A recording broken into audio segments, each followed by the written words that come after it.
இந்த மாதிரி ஒரு ஆள் எடுத்துக்கிட்டீங்கன்னா நிறைய பேரை மீட் பண்ணுவோம் லைஃப்ல, நிறைய பேரை மீட் பண்ணுவோம். அதுல வந்துட்டு சில பேர் கூட நம்ம கருத்துல இருப்பாங்க, நம்மளோட வியூஸ் அவங்களும் அக்ரி பண்ணுவாங்க, அவங்களும் நம்மள மாதிரி திங்க் பண்ணுவாங்க.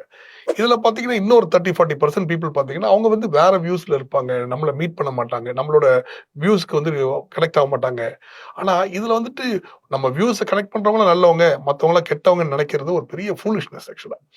எல்லாருமே ஒரு நல்லவங்க தான். அவங்க வேற ஒரு பெர்செப்ஷன் வச்சிருப்பாங்க. இல்ல ஓ ஹெல்ப் பண்ணாதவங்களும் மோசம், ஹெல்ப் பண்ணவங்களும் நல்லவங்க அப்படின்னு நம்ம எடுக்க முடியாது. So these are the terms in this is how life is. So யாருமே நல்லவங்க கெட்டவங்க கிடையாது. அவங்க பெர்செப்ஷன் அவங்க நல்லவங்களா இருந்துக்கிறாங்க. நம்ம பெர்செப்ஷன் தான் அவங்களுக்கு வந்துட்டு நம்ம வியூஸ்ல வருது. ஸோ நான் எப்பவுமே சொல்றது ஒண்ணுதான். You should not judge anybody at all. இது நீங்க ஹாப்பியா இருக்கணும் லைஃப்லனா யூ கானாட் ஜட்ஜ் எனிபடி. உங்களுக்கு ஒருத்தரை பிடிக்குதா, வெல் அண்ட் குட், நல்லா பழகுங்க, நல்லா இதுவா இருங்க.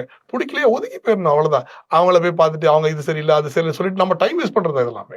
It has no commercial value இந்த என்டையர் ப்ராசஸ். ஸோ இதெல்லாம் நம்ம வேஸ்ட். இதெல்லாம் போய் சொல்லிட்டு what is the use of judging another human being? அவங்களை ஜட்ஜ் பண்ணி உங்களுக்கு ஏதாவது வேல்யூ இருக்குதா? அவங்க நல்லவங்க கெட்டவங்க அவங்கள பத்தி 4 பேர் பேசிட்டு இதெல்லாம் வேஸ்ட். ஸோ நிறைய பேர் அவங்க வந்து அவங்க ஃப்ரெண்ட்ஸுக்கு நல்லவங்களா இருப்பாங்க, நம்மளுக்கு வியூஸ்க்கு கனெக்ட் ஆக மாட்டாங்க. ஏன்னா we would have been brought up differently, we would have had different upbringings, different the way we think is very different ஆ இருக்கலாம். But that doesn't mean they are bad people. So you meet a lot of people and there are going to be a lot of difference of opinions with a lot of people.